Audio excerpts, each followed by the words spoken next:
Merci donc d'être venus nombreux à cette rencontre. C'est le troisième temps et le dernier consacré à l'Algérie-France, la voie des objets. Et aujourd'hui, nous allons parler, vous le savez, des Berbères kabyles, des insurrections aux premières émigrations. Et c'est la première fois que le MUSEM reçoit, la première et sans doute pas la dernière fois, que le MUSEM reçoit l'artiste Ali Amran et le chercheur Yassine Temlali. Alors on va commencer cette rencontre. On a envie de vous entendre parce que vous êtes tous les deux nés en 1969. Vous représentez tous les deux une nouvelle génération de chercheurs pour Yassine Temlali et une nouvelle génération d'artistes pour Ali Amran. Ali Amran qui a eu à peu près le même parcours que Yassine Temlali, c'est-à-dire un parcours universitaire où vous êtes passés et l'un et l'autre par l'université algérienne. On va en parler, on va parler aussi de l'histoire de la Kabylie, mais tout d'abord, pour ouvrir le débat avec nous, Florence Udovic, que vous avez sans doute aperçu pour la présentation de cette vitrine et qui va inaugurer cette rencontre. À nouveau, bonsoir à tous. Très très rapidement, et encore merci d'être venus si nombreux. Je crois que ça, très sincèrement, cela nous fait très très très plaisir pour ce second cycle de vous voir si attentifs et si. Alors, je pense que c'est aussi grâce à nos invités, mais encore une fois, nous en sommes très heureux et j'en remercie vivement le MUSEM parce que c'est vraiment un grand bonheur de pouvoir partager ça avec vous. Très simplement, au regard de ce troisième temps et dernier temps, eh bien, c'est tout simplement arriver à travers ou plutôt au-delà des objets que nous avons pu présenter, voir comment ce patrimoine que nous conservons, voir les raisons pour lesquelles nous le conservons, en donner la profondeur historique et en particulier, je crois, ce soir à travers Yassine Temlali, mais aussi toutes les sensibilités qu'ils peuvent réunir. C'est aussi la raison peut-être de ce mot, la voix, voir si ce patrimoine s'inscrit toujours dans une histoire vivante, comment. Et c'est la raison aussi pour laquelle nous avons articulé ces objets à la fois à travers un temps artistique, un temps musical, et puis un temps de la réflexion, de la rencontre, de la conversation avec nos invités, entre histoire et sensibilité, même si je crois que pour nos deux invités, les deux se mêlent bien agréablement pour nous tous, et aussi avec vous dans un dernier temps qui sera le temps conclusif où on vous prêtera la parole afin de pouvoir échanger avec vous. Mais je laisse tout de suite la parole à nos invités pour replonger dans cette histoire et revenir jusqu'à nous. Alors, le chercheur, et à côté de moi, c'est Yassine Temlali, l'artiste qui intègre d'ailleurs cette mémoire kabyle dans ses chansons. Il va nous en parler, Ali Amran. Une fois de plus, bienvenue. Alors, le livre de Yassine Temlali, édité d'abord en Algérie chez Barzac et qui est disponible ici en France aux éditions de la Découverte, est un livre très important parce qu'il nous ramène justement, merci Charlotte, parce qu'il nous ramène justement un nouvel éclairage sur la jeunesse de la Kabylie, aux origines de l'affirmation berbère en Algérie, 1830-1962. Quand je voulais envoyer ce livre à Ali Amran pour préparer cette rencontre, il m'a répondu vous pensez bien que je l'ai déjà acheté et lu ce livre.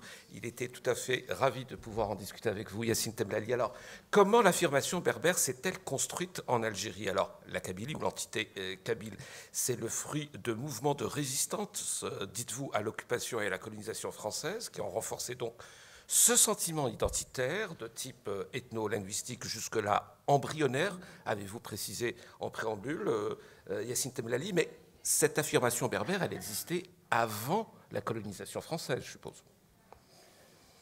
Oui, elle existait. Est-ce qu'on peut parler d'affirmation berbère avant la colonisation française? Je crois que ce serait un peu anachronique, mais il existait un sentiment ethno-linguistique. Il n'est pas ouvert mon micro? D'accord, okay, très bien. Oui, d'accord, ok. Je ne crois pas je veux dire, il y avait une conscience ethno-linguistique kabyle avant la colonisation française. Il n'y avait pas d'affirmation de type berbère. L'affirmation de type berbère est une affirmation politique qui est venue plus tard, notamment pendant le XXe siècle et plus spécifiquement à partir du milieu des années 40. C'est là que les Kabyles, qui défendaient le droit de cette culture ancestrale à l'existence, se sont affirmés berbères. Mais avant l'occupation française, on appartenait à une tribu, à une confédération tribale, on appartenait aussi à la Kabylie, puisque le terme Kabyle existait déjà à l'époque. Le terme Temurt Naqbaïl existait déjà à cette époque-là, mais on ne se disait pas encore berbères, ou alors ceux qui se disaient berbères étaient les gens savants, instruits, qui eux avaient lu Ibn Khaldoun et l'histoire des berbères, et donc qui savaient que cette région et cette culture appartenaient à une culture plus vaste, qui n'existait pas seulement en Kabylie, ni seulement dans ce qui s'appelait la Régence ottomane, mais aussi dans tout le Maghreb. Pardon? Mais je peux pas, mais j'arrive pas à... Oui, voilà, je préfère comme ça. Très bien. Voilà, donc l'affirmation berbère est un fait politique qui est né plus tard. Avant, il y avait une conscience ethno-linguistique en Kabylie, comme il y en avait dans les Aurès, et comme il y en avait aussi dans d'autres régions qui n'étaient pas forcément berbérophones. Voilà, en réponse à votre question. Ali Amran, c'était effectivement le premier point que vous vouliez discuter avec Yacine Temlali. Alors que, effectivement, vous m'avez dit que votre mémoire, effectivement, est très structurée sur le combat pour l'indépendance algérienne et qu'il faut lier ces deux phénomènes, c'est-à-dire la reconnaissance d'une culture, d'une spécificité régionale kabyle, avec ce combat-là. Néanmoins, vous vouliez discuter, éclaircir certains points avec Yacine Temlali. Oui, personnellement, c'est le gros événement qui m'a marqué, moi, dans ma mémoire, enfin, c'est plutôt le printemps berbère. C'est pas la révolution, la guerre d'Algérie, c'était plutôt les gens qui en parlaient, les anciens, qui racontaient ce qui arrivait. Voilà, c'est plutôt voilà, des anciens qui nous... Ça vous rapproche, Ali Amran, hein, parce que je rappelle que vous êtes né en Kabylie, né dans la langue kabyle, et que le mouvement berbère est très précisément ce qui s'est passé en avril à Tizi Ouzou en 1980 a été déterminant pour vous, pour votre éducation, j'allais dire, civique et politique. Et c'est exactement la même chose pour Yacine Temlali, qui, lui, n'est pas né dans une région berbérophone. Il est né à Biskra, il a fait ses études à Constantine, donc on peut considérer ça comme des régions arabophones, même si c'est l'Algérie. Mais lui aussi, le printemps berbère, comme on l'appelle, l'a beaucoup marqué. Et c'est à partir de cette date aussi qu'il a réfléchi sur l'histoire algérienne, la culture algérienne. Mais vous, quand on vous renvoie l'histoire de la Kabylie, est-ce que, comme écrit Yacine Temlali, les références vont vers la guerre d'indépendance, ou du moins vers l'occupation et la colonisation française de la Kabylie? Oui, évidemment, quand les anciens... Là, je parle vraiment au niveau familial, au niveau de l'entourage dans le village. Évidemment, on en parle de la guerre d'Algérie, mais je ne sais pas comment le dire, mais c'est pas spécialement dans l'ambiance, je veux dire, de cette époque-là, de mon âge aussi, etc. C'était pas un truc aussi, enfin, c'était pas une question structurante par rapport à mon âge, par rapport à comment je comprenais les choses à cette époque-là. On racontait des choses, voilà, les Français, ils venaient, voilà, il y a eu un accrochage là-bas. On raconte sur des personnages qui ont participé, voilà, des héros. Mais ça faisait partie... Pour moi, sincèrement, c'était un peu de l'histoire qu'on me racontait, mais que je ressentais pas vraiment au sens, je sais pas, peut-être émotionnel. Après, bon, c'est une période, donc c'est l'âge aussi. On ne s'intéresse pas spécialement à des événements comme ça à cet âge-là. Et le printemps berbère, c'est arrivé, c'est-à-dire qu'il m'a touché.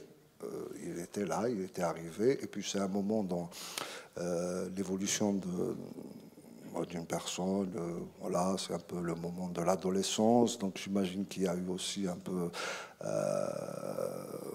Voilà, voilà, effet, oui, générationnel. C'est le moment où on se recherche. Ouais. Mais c'est vrai que la conscience, notamment par rapport à l'identité, et même dire la conscience politique, ouais, c'était à ce moment-là que, voilà, on commençait à se dire, voilà, en fait, on commençait à comprendre, parce que je vous ai raconté, on en a discuté un petit peu. C'est vrai que me concernant, et puis tous les Kabyles, j'imagine, de cette époque, les gamins, ben on est là avec la famille, au village. On est dans un milieu tout à fait naturel pour nous, c'est-à-dire qu'on parle en kabyle, on a des traditions qu'on pratique, des choses, etc. Tout ça est tout à fait normal, naturel. Et après arrive l'école. Et c'est à ce moment-là qu'il y a le choc. Et à ce moment-là, on ne comprend plus très bien qu'est-ce qui se passe. Parce que l'enseignement est en arabe. L'enseignement est en arabe et le berbère, toute expression par rapport au berbère était réprimée, était interdite. Donc, quand on arrive là-bas, le premier jour, il faut déjà ne plus s'exprimer en kabyle. Il faut essayer de parler avec les enseignants en arabe. Enfin,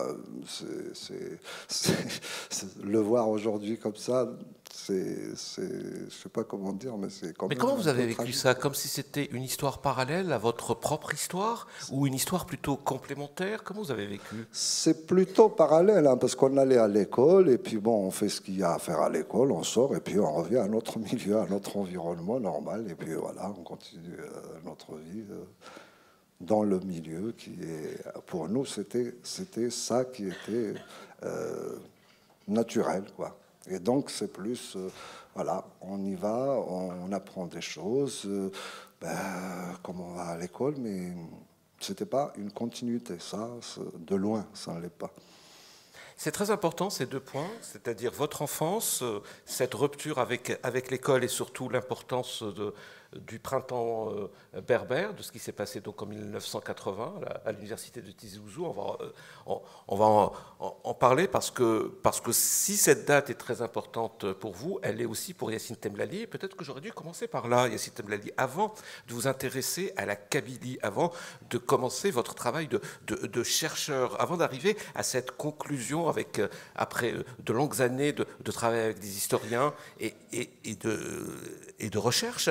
Comment vous, qui n'avez pas connu ce choc de Ali Amran, puisque je rappelle, vous êtes né, vous avez eu une scolarité dans des régions arabophones, votre famille est arabophone, comment vous avez vécu ces événements en Kabylie et qu'est-ce qui vous a donné envie de vous intéresser donc à l'histoire, non pas seulement de cette région, mais de cette région pour parler de tout le pays? Oui. Bon, la réponse à cette question est forcément très personnelle en partie. Et en fait, mon intérêt pour cette question n'est pas, disons, détaché de mon intérêt pour l'histoire algérienne en général, notamment l'histoire de l'époque coloniale à ce moment-là. Juste avant de parler des origines de mon intérêt personnel pour cette question-là, j'aimerais juste rappeler que la question de la guerre d'indépendance et de l'histoire coloniale est très importante dans la formation de l'affirmation berbère en Algérie, probablement pas pour toutes les générations, mais en tout cas pour la génération des militants qui ont déclenché ce qui s'appelle le printemps de 1980. C'était une question très importante parce qu'il fallait contrebalancer et affronter le discours officiel sur la révolution et qu'on considérait à l'époque qu'il y avait eu une sorte de vol en fait de la mémoire nationale par l'élimination d'un certain nombre de noms de l'histoire officielle et par la réduction de la contribution de certaines régions comme la Kabylie à cette histoire parce qu'on considérait que ces régions étaient opposées au régime. Un certain nombre de choses faisaient que l'histoire nationale et le recouvrement de la mémoire nationale a été quelque chose de très important dans la formation politique des militants du printemps berbère. Au-delà des revendications culturelles et linguistiques. Au-delà des revendications, parce qu'il y avait déjà une bataille pour la réappropriation de cette mémoire. Donc, en se réappropriant cette mémoire, en fait, on ne se réappropriait pas seulement les héros kabyles de la Révolution, mais aussi tous les oubliés tous les gens qui ont fait partie du front d'opposition, par exemple, au régime de Ben Bella, qui n'étaient pas tous kabyles, même s'ils étaient en grande partie kabyles, ont œuvré à les réhabiliter, à réhabiliter leur mémoire qui tendait à être effacée, même si on citait quelques noms, mais ça s'arrêtait là. L'autre partie de l'histoire qui est importante est l'histoire des insurrections kabyles, avec toutes enfin anticoloniales en Kabylie, avec toutes leurs répercussions. Je rappelle que l'insurrection de 1871 reste très importante dans la mémoire nationale algérienne en général, mais aussi dans la mémoire kabyle, si bien qu'elle est considérée par une partie de l'opinion kabyle comme étant l'acte fondateur d'une communauté kabyle, et que pour cette opinion-là, elle est considérée comme le début de la formation d'une conscience kabyle. Bon, c'est un point de vue qui n'est pas forcément le mien, mais qui existe et qui prouve que cette insurrection a été très importante dans la formation politique de ces élites kabyles. Donc cette insurrection est, de mon point de vue, symbolise un peu le cheminement de l'identité kabyle. C'est d'abord une insurrection kabyle en ce sens où c'était la première fois de l'histoire probablement que cette région se soulevait à une échelle plus grande que l'échelle de la confédération tribale, qu'elle se soulevait en tant que région, et aussi parce que cette insurrection s'est étendue en dehors de la Kabylie et qu'elle a concerné les 2/3 de l'Algérie de l'époque, enfin, je dis tout l'Est algérien par exemple, et jusqu'au sud-est, jusqu'à la région de Tougourt. Je rappelle qu'un des dirigeants de cette insurrection est mort à Tougourt, ce qui prouve un peu l'extension géographique de cette insurrection. Donc, la mémoire historique, elle est importante dans la formation de cette affirmation berbère. Qu'est-ce qui change, Yacine Temlali? Quelle est la différence fondamentale qu'il y a avec, puisque vous parlez de cette insurrection de 1871, avec la colonisation française et ce qui s'est passé avant, c'est-à-dire avec les Turcs, avec les Romains, avec les invasions ou les conquêtes arabes? Qu'est-ce qui fait que là, c'est tout à fait différent? Parce qu'on aurait pu imaginer la même réaction de défense de sa culture et de sa terre avant même l'épisode français. Oui, mais cette terre algérienne, nord-africaine et toutes les terres colonisées de la planète sont toujours défendues contre les invasions, les occupations. Il se trouve que les invasions, disons, antérieures n'avaient pas la prétention centralisatrice et unifiante de la colonisation française. Les Turcs se contentaient de mettre des garnisons dans les villes importantes, se contentaient d'encercler et de cerner la Kabylie montagneuse, parce qu'ils dominaient la Kabylie de la plaine, il faut le rappeler. La Kabylie de la plaine était sous domination turque, et certaines tribus de cette Kabylie des plaines collaboraient avec les autorités turques. Mais la Kabylie montagneuse, qui est un peu le symbole de toute la Kabylie, échappait à cette domination-là. Les Turcs ne gouvernaient pas directement les populations algériennes, ni en Kabylie ni ailleurs. Donc, l'affirmation ethno-linguistique est restée intacte. On ne déniait pas aux gens ce qu'ils étaient en tant que communauté. Alors, avec l'occupation française, ce qui s'est passé, c'est que les Algériens ont été francisés juridiquement et que, sans avoir les droits qui allaient avec la citoyenneté française, puisqu'ils étaient considérés comme des Français musulmans et non pas comme des Français, et deuxièmement, c'était la première fois, peut-être, que le pays était gouverné de façon directe. Ça veut dire qu'il y avait des communes, les communes de plein exercice étaient gouvernées par des vrais maires qui ressemblaient aux maires français. À l'école, pour les Algériens qui avaient la chance d'y aller, parce qu'à l'époque, on ne pouvait pas aller à l'école comme on le voulait, on enseignait les programmes français. Il n'y avait absolument aucune prise en compte de la spécificité identitaire algérienne, sinon à travers l'enseignement limité, lui aussi, de l'arabe, parce que je rappelle aussi que l'arabe était une langue, disons, est restée une langue opprimée sous la colonisation française, et qu'elle a même été considérée comme une langue étrangère dans les années 30. Donc c'est la confrontation avec cette occupation hégémonique qui voulait tout unifier, qui voulait tout centraliser, qui a permis à l'identité algérienne et à l'intérieur de l'identité algérienne, à l'identité spécifique kabyle, de s'affirmer. C'est dans une sorte de confrontation avec cette identité-là, et plus tard, dans une sorte de confrontation avec l'identité officielle que s'est donnée le mouvement national algérien et qui était strictement arabo-islamique et donc qui déniait, disons, aux berbérophones algériens le droit de se définir eux-mêmes en dehors du cadre arabo-islamique. Mais avant de terminer, je réponds quand même à ta question sur l'origine de mon intérêt pour cette question-là. Donc c'est un intérêt qui vient d'un intérêt pour l'histoire de l'Algérie en général et plus spécifiquement de l'histoire de l'époque coloniale. Moi, je suis né dans une région arabophone. Pour vous donner une image de l'époque, c'est raconté un peu dans la préface du livre. Mais à l'époque, moi j'étais au collège, la propagande officielle présentait la révolte du printemps de 1980. Non, je n'étais pas au collège en 1980, j'ai oublié. En tout cas, à l'époque, oui, j'étais au collège, oui, j'étais au collège. Oui.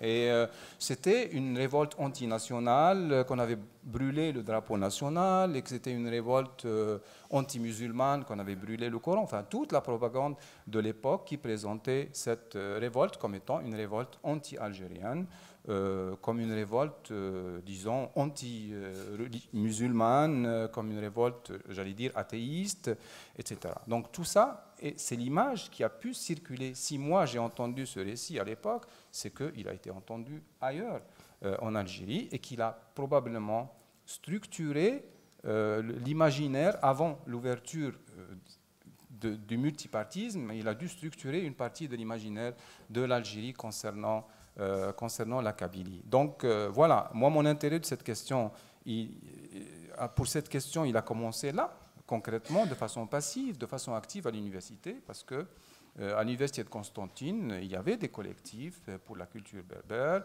qui organisaient des expositions qui étaient modestes, vu les moyens limités de l'époque, mais qui existaient et qui se faisaient dans une grande adversité, en fait. C'est ça un peu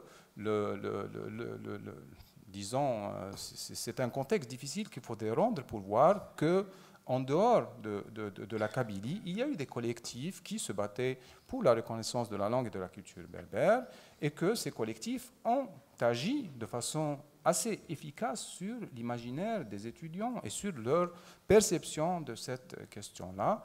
Et voilà, moi, c'est dans ce cadre que j'ai commencé à apprendre le kabyle sans jamais l'avoir tout à fait maîtrisé, vu le manque de pratique et vu que beaucoup de mes amis kabyles sont aussi francophones. Mais c'est à ce moment-là que je me suis intéressé plus spécifiquement à l'histoire de cette région qui, pour moi, faisait partie de l'histoire culturelle de l'Algérie. Un peu pourquoi l'Algérie, elle est comme ça, pourquoi il y a autant de langues et pourquoi il y a autant de passion autour des langues et des identités. C'est une question qui m'a toujours intéressé. Voilà. Mais alors, qu'est-ce qui s'est passé au juste? Il faut faire un peu d'histoire. Ce 20 avril 1980, à l'université de Tizi Ouzou, comment un événement va cristalliser une revendication culturelle et politique? Parce que c'était quoi au juste? C'était un écrivain, Mouloud Mamri en l'occurrence, qui est invité à l'université pour parler. Ce Mouloud Mamri, il est pas interdit, ses romans ont été adaptés au cinéma. C'est vrai, pour rejoindre un peu ce que vient de dire Yacine Temlali, il est marqué par la guerre d'indépendance algérienne, hein, c'est l'auteur entre autres de L'Opium et Le Bâton. Est-ce que c'est une méprise ou est-ce qu'on savait, avec cette rencontre, avec l'arrivée d'un écrivain dans l'enceinte universitaire, parce que tout était préparé à l'avance, que le vrai problème, c'était de parler d'une revendication culturelle, d'une revendication pour la démocratie, et aussi de parler, parce que c'était quelqu'un qui était avant-gardiste en ce qui concerne les droits de la femme, un autre discours féministe. Est-ce que c'est ça qui a fait peur à un régime centralisateur, ou est-ce que c'était autre chose? Quelle est votre histoire de ce printemps berbère, Ali Amran? Qu'est-ce qui s'est passé? Moi, mon histoire, c'est tout simple. J'étais à l'école et puis on nous dit, voilà, il y a des manifestations, il y a des gens qui sortent dans la rue pour s'opposer à l'interdiction. Et pour défendre la culture et l'identité berbère. Donc voilà, nous, on était à l'école, on a suivi, on est sorti de l'école, on n'avait pas fait école. Et puis après, ça continuait, chaque anniversaire, ça se faisait comme ça. Moi, j'ai jamais fait école le 20 avril. 20 avril, pour moi, c'était férié, quoi. Ouais. Et par rapport à la...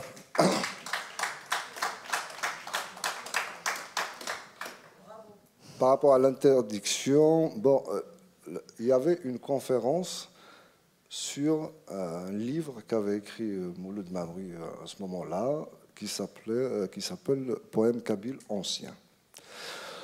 Donc la conférence a été interdite. Moi, après les motivations de ceux qui ont interdit la conférence, je ne saurais pas, je ne peux pas en parler parce que je ne sais pas exactement quelles étaient les motivations. Mais le personnage en lui-même, c'était le catalyseur un peu de la revendication berbère. C'était quand même celui qui d'abord a eu la conscience et l'intelligence d'aller, de creuser déjà un peu dans l'histoire, de travailler aussi.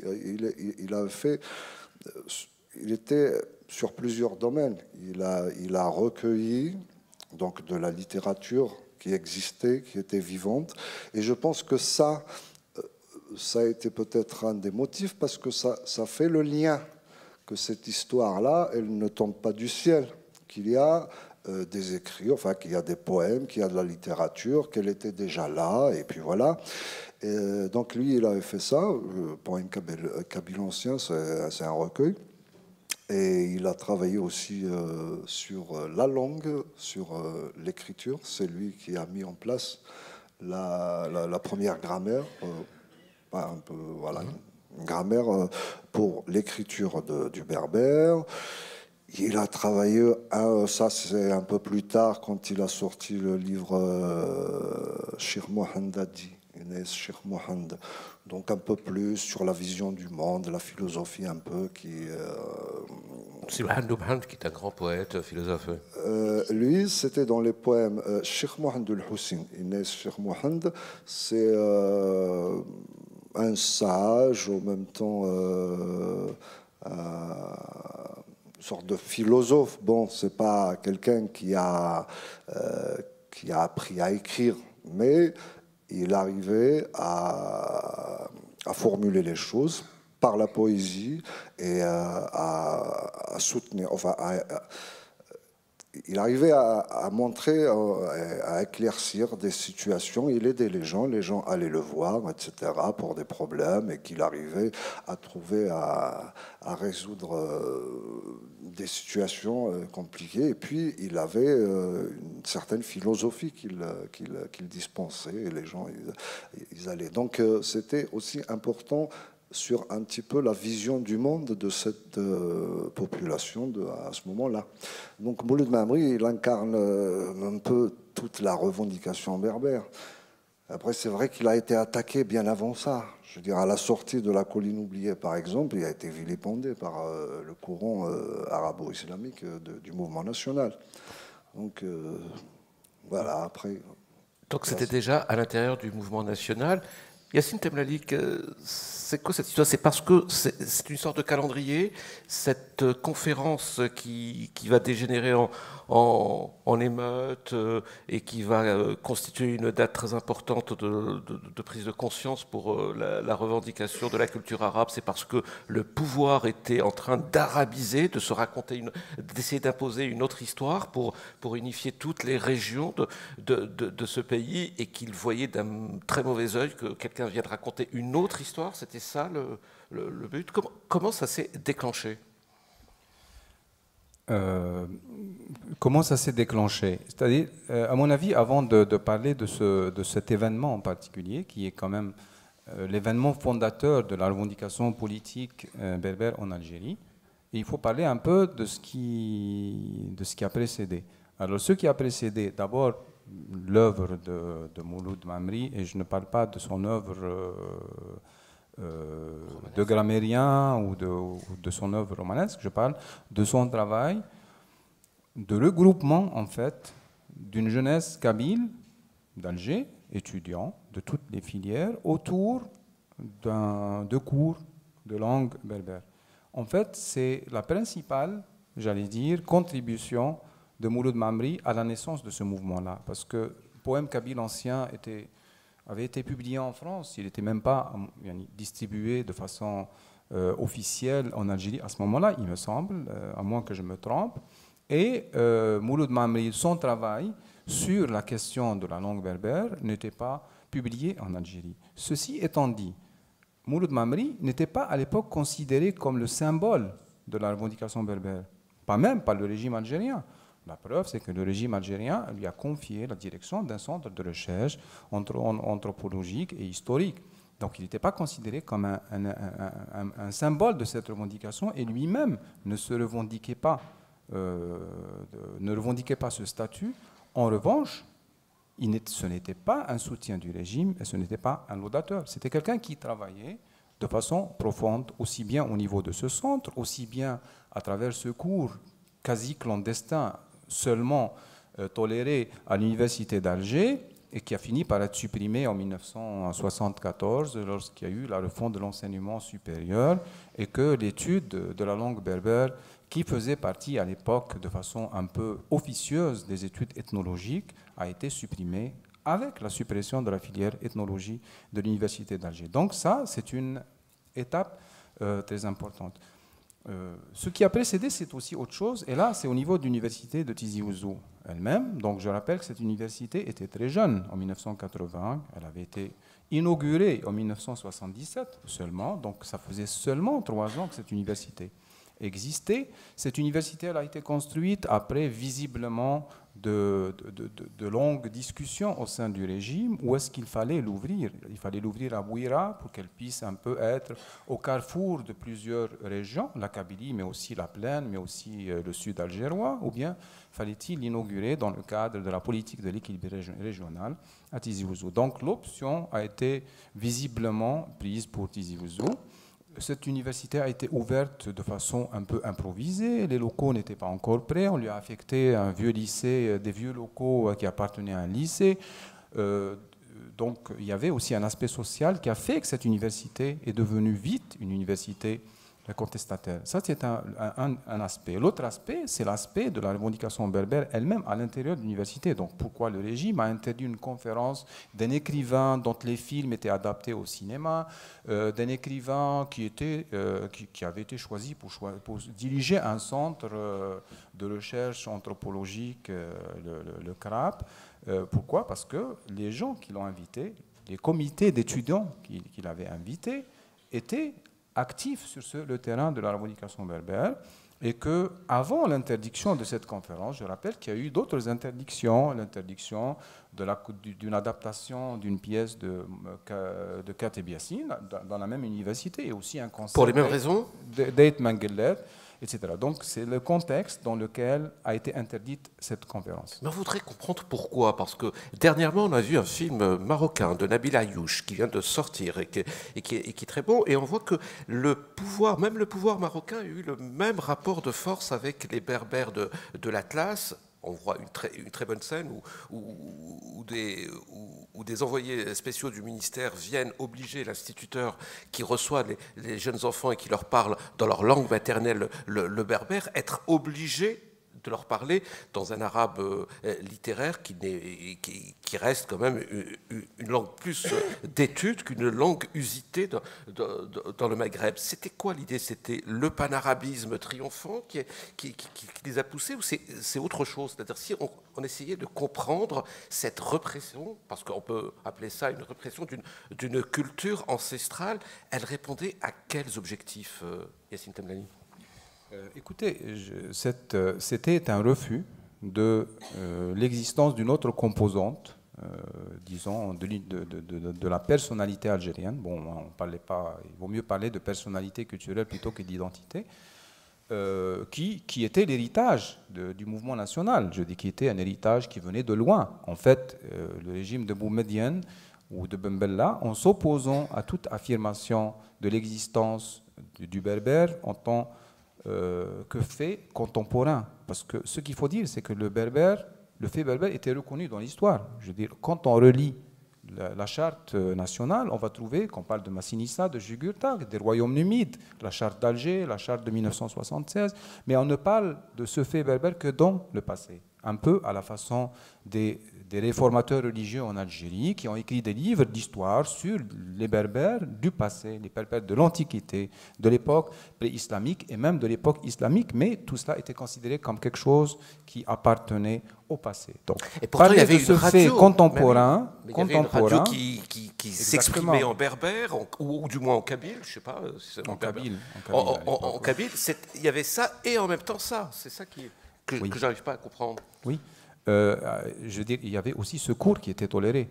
Je veux dire, il y avait des éléments qui laissaient entendre, qui laissaient voir que cette expression a été tolérée dans certaines limites. Cette radio qui a participé quand même, qui a contribué à la formation, même au niveau de la musique kabyle, d'ailleurs c'est ce que raconte Saïd Saadi dans son livre, je dis Chérif Khaddam à la radio, Chan 2, et le rôle qu'il a pu jouer, lui, dans la formation d'une nouvelle génération, on va dire, de musiciens, c'était simplement toléré. D'après les gens qui ont vécu les témoignages, des gens qui ont vécu cette période-là, c'était toléré et on tendait même à supprimer cette radio ou du moins à diminuer ses heures d'émission. Il y avait aussi ce cours qui était toléré. Mais la logique générale, donc je rappelle aussi, il y a un fait très important d'ailleurs, c'est le témoignage de Mouloud Mamri raconté par Salim Chaker, et que c'est Ahmed Talib Ibrahim, encore plus étrange, qui est intervenu pour rétablir le cours de berbère à l'université d'Alger. Ça a l'air étrange, mais c'est aussi simplement...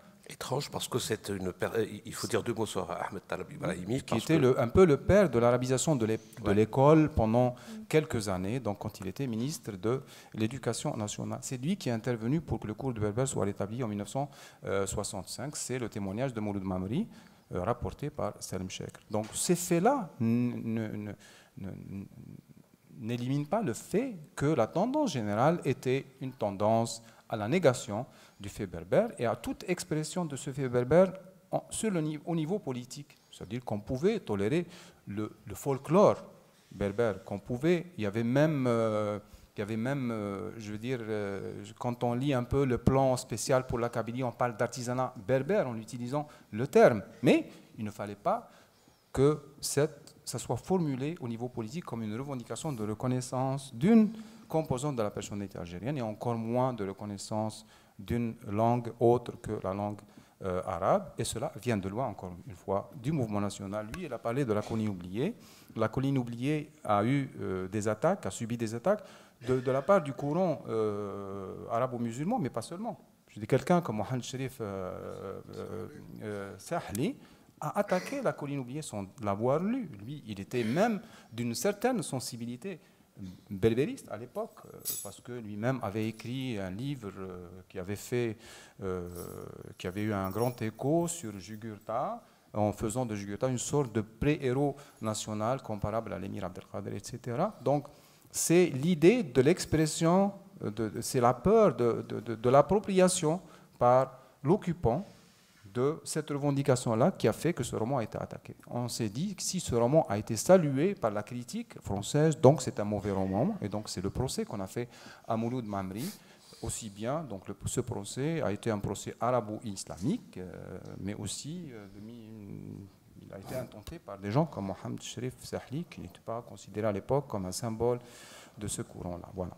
Alors, ce que vous expliquez dans le livre, c'est très important parce qu'après toutes ces revendications des années 80, elles vont avoir un repère très très fort, c'est justement cette affirmation berbère autour de cette période de la colonisation française, mais aussi sur l'apport de l'immigration, on va en parler. Mais tout d'abord, je vous entends, Ali Amrad, comment vous avez...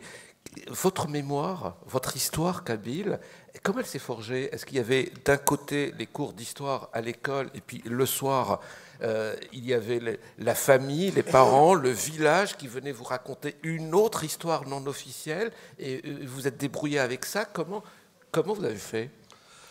Ah oui, c'est exactement ça, sauf que c'est pas l'histoire, on va dire, au sens qu'on lui donne aujourd'hui, de l'histoire écrite. C'est-à-dire que l'histoire de l'école, c'était pour l'école. Et oui, il y avait quand même des choses qu'on ne comprenait pas à l'école quand on nous parlait. Moi, il m'a fallu du temps pour comprendre c'était quoi Doula al-Othmania. Les Ottomans, par exemple, ça n'avait aucune relation avec mon monde à moi. Je ne comprenais pas ce que c'était. Donc on apprenait pour répondre dans les examens. Et sinon, l'histoire, c'est pas une histoire comme ça, comme on peut la qualifier aujourd'hui. C'est des faits, on nous raconte des choses, et puis il y a les contes, il y a un imaginaire. C'est ça, vous avez dit que ça passait beaucoup par les fables, les contes et même les chansons. Ben oui, les chansons. Moi, par exemple, Slimane Azem, par exemple, qui a été bien sûr interdit d'antenne et même de territoire, il a été exilé. Je me souviens, quand j'étais gamin, il passait sur Radio Tanger, à l'époque. C'est Midi 1, je crois. Oui, voilà. Il passait là-bas un jour par semaine. Je me souviens plus très bien, c'était un mardi ou quelque chose comme ça. Et ben, je me souviens, on prenait la petite radio qu'on avait à la maison, on se mettait en cercle, enfin en arc de cercle autour, et puis on éteignait la lumière et on mettait doucement pour écouter Slimane Azem chanter. Et qu'est-ce qu'il chantait? Ben, il chantait des fables, il chantait des choses qu'on pouvait interpréter un peu selon la situation dans laquelle on était. C'était évidemment des chants, comment les qualifier, c'est de la critique sociale, c'est de la critique politique aussi. En passant par la métaphore, comme ça. Ouais, beaucoup par la métaphore, les fables. Il s'est inspiré, je pense, de La Fontaine. Il faisait parler des animaux, voilà. Et un peu plus tard, Matou, par exemple, Matou Blounès, était aussi quelqu'un qui abordait ce volet dans ses chansons. C'est dans ses chansons que j'ai entendu pour la première fois des personnages comme Abban Ramadan et tout ça cités, alors que voilà, donc il y avait le côté chanson, il y avait le côté conte pour l'imaginaire, et puis il y avait des histoires comme ça qu'on se racontait. C'était comment dire, un environnement assez harmonieux entre un peu toutes ces choses-là. Alors, Ali Amra, vous avez cité cet exemple de Matou Blounès qui évoque quelques héros de la Révolution qui ont été éclipsés par l'histoire officielle algérienne. C'est la même chose d'ailleurs pour Slimane Azem. Il faut juste rappeler que quand même Slimane Azem est l'auteur-compositeur du premier chant ouvertement anticolonialiste, et qui passait à la radio française parce qu'il était passé par la métaphore des criquets pour parler de l'occupation. Donc vous êtes exactement ce que dit Yacine Temlali, c'est-à-dire qu'effectivement, cette guerre de libération, la colonisation française est très structurante pour l'histoire de la Kabylie, mais l'histoire de la Kabylie, elle remonte à très loin. Ce que vous dites aussi, Yacine Temlali, c'est que cette réflexion-là, elle s'est faite aussi grâce à l'immigration. C'est-à-dire grâce à des artistes, mais pas seulement des artistes, des hommes politiques qui, au fur et à mesure, pour des raisons politiques très différentes suivant les époques, ont dû être soit expulsés, soit ont préféré quitter l'Algérie pour venir, pour la plupart, en France. Oui.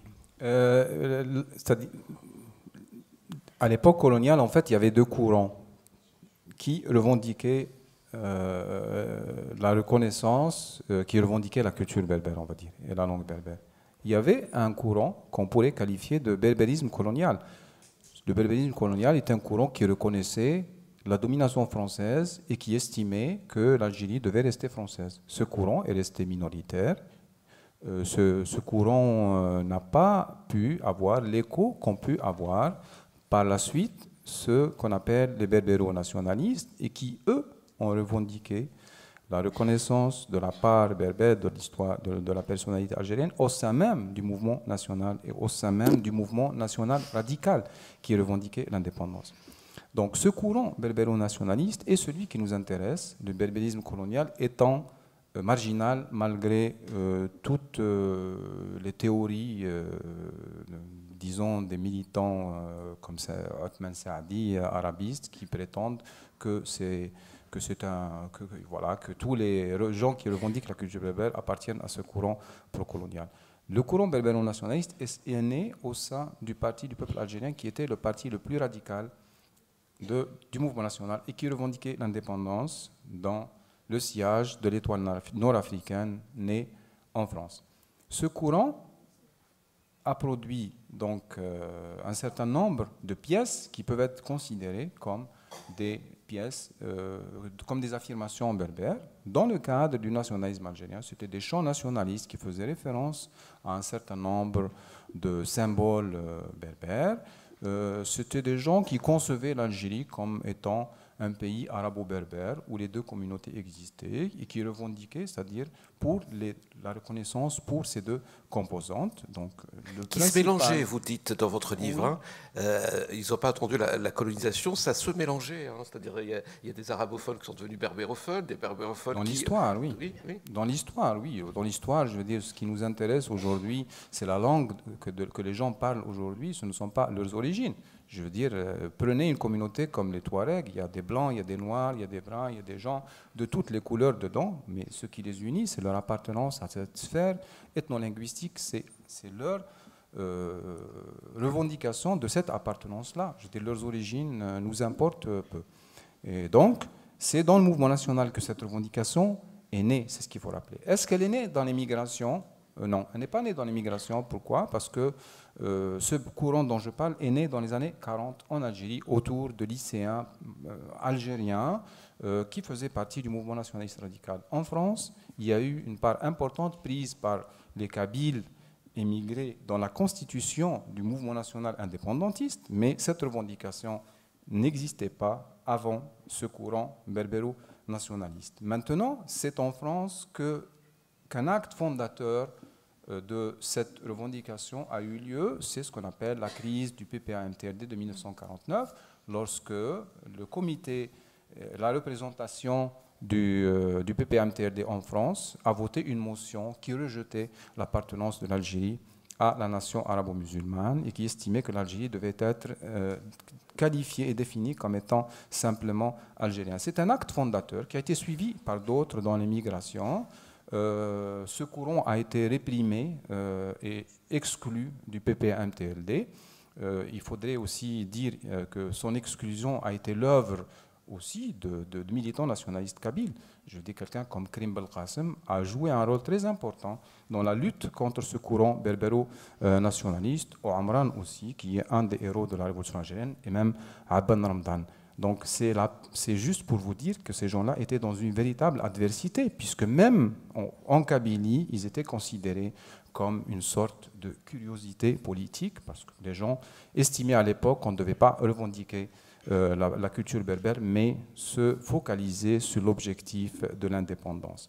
Donc c'est à partir de 1949 que l'émigration a commencé à avoir une histoire avec l'affirmation berbère. Donc les autres actes de cette histoire sont par exemple la fondation de l'Académie berbère en France. Plus tard, c'est la fondation de ce qui s'appelle le groupe des études berbères à l'université de Vincennes, qui a joué un rôle très important quand même, parce qu'une partie de ce groupe sont rentrés en Algérie et ont même enseigné à l'université de Tizi Ouzou au moment où a eu lieu la révolte du printemps berbère. Donc, oui, l'émigration a joué un rôle important.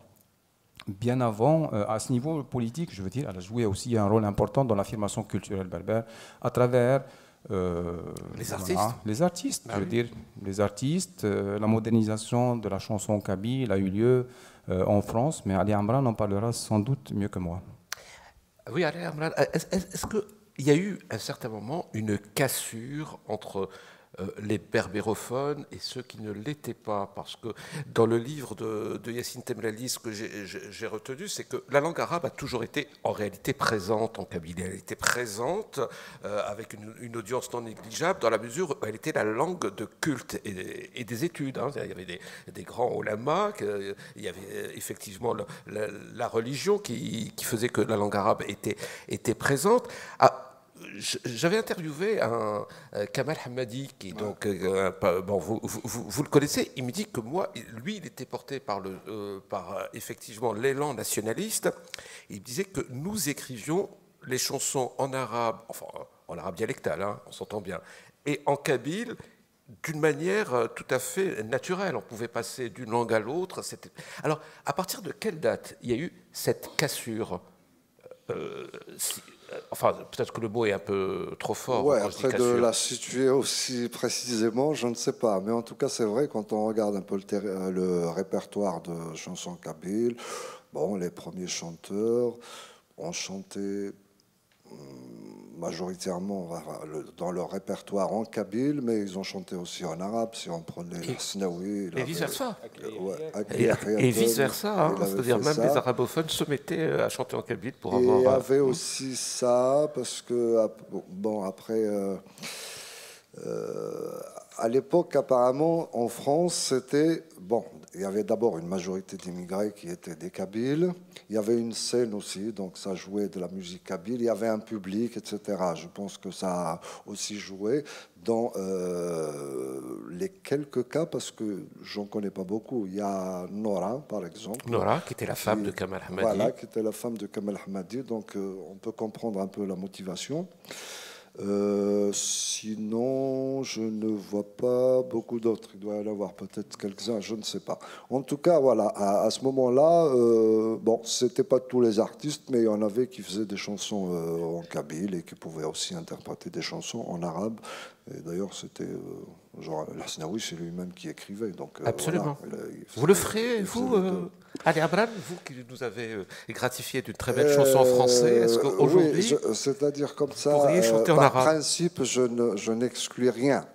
Après, c'est vrai qu'on se trouve après, justement, 80, parce que ça, c'est une autre époque, on se trouve un peu dans une situation un peu complètement différente, je dirais, parce que cette cassure-là dont vous parlez, justement, à ce moment-là, elle était très visible. C'est en 80 quand même, cette cassure.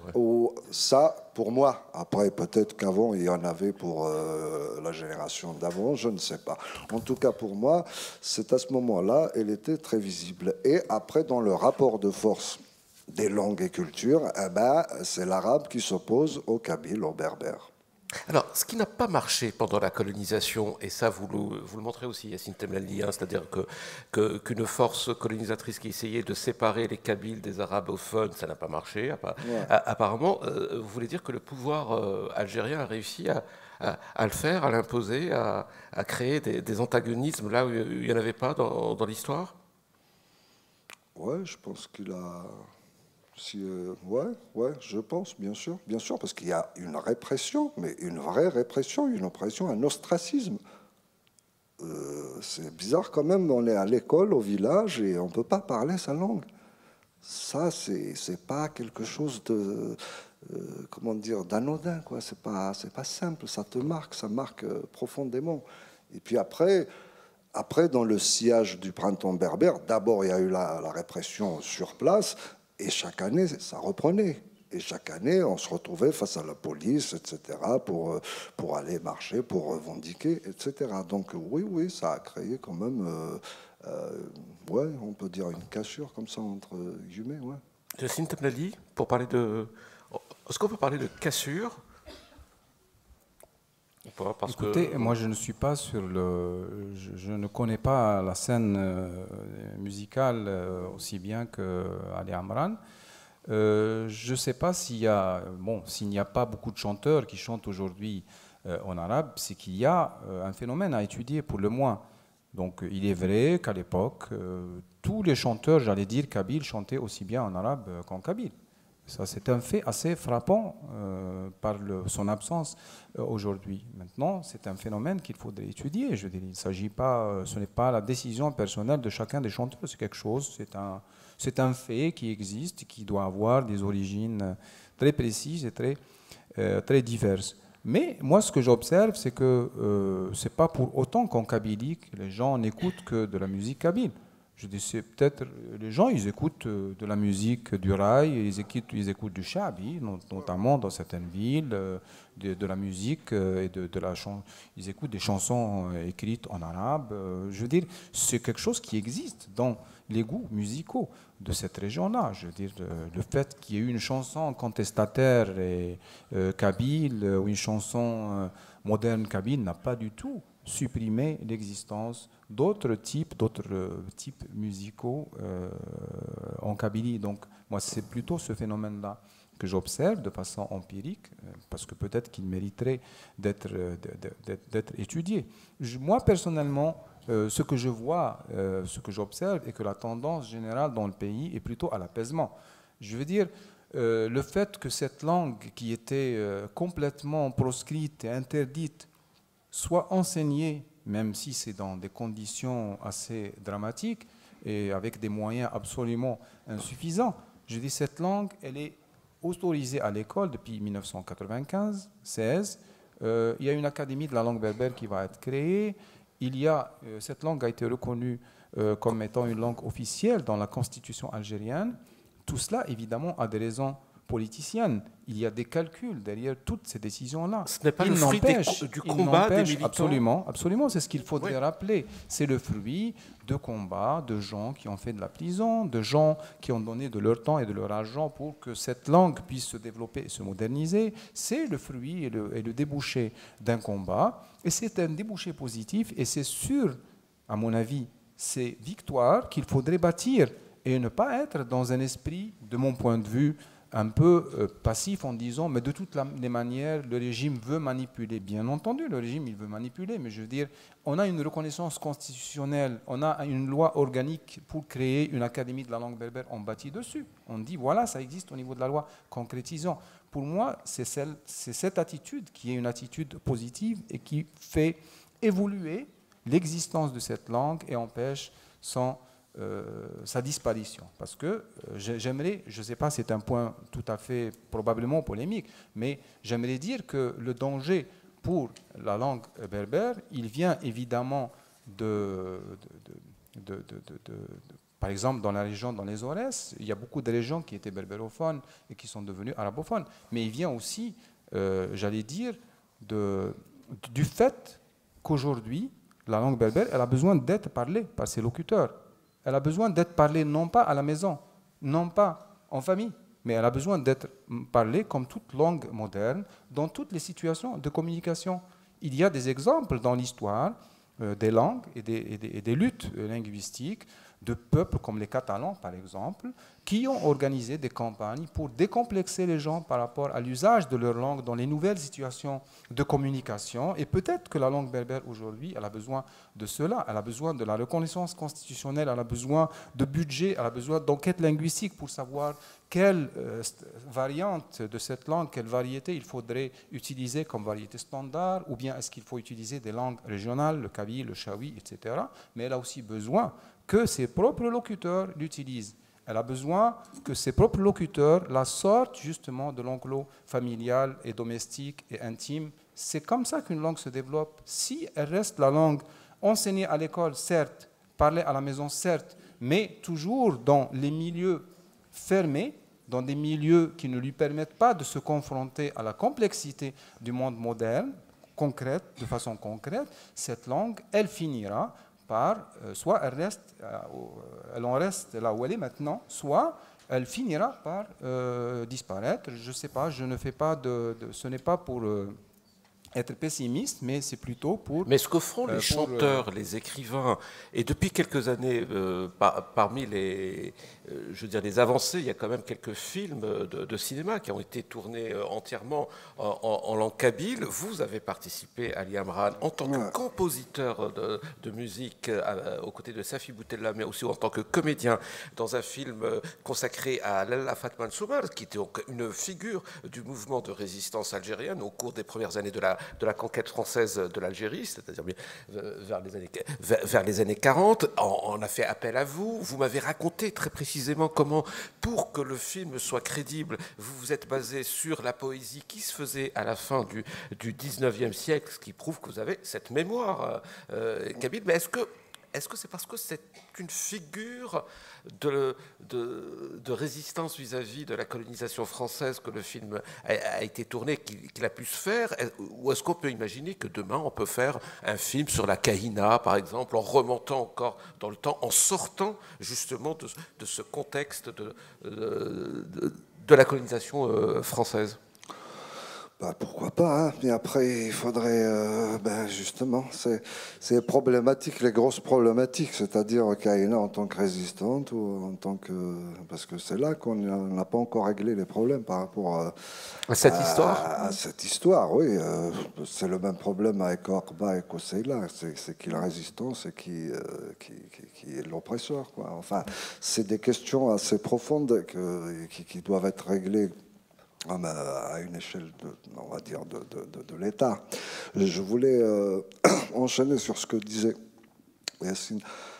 Effectivement, aujourd'hui, si la langue berbère est une langue nationale et officielle en Algérie, elle a été consacrée aussi nationale et officielle au Maroc auparavant.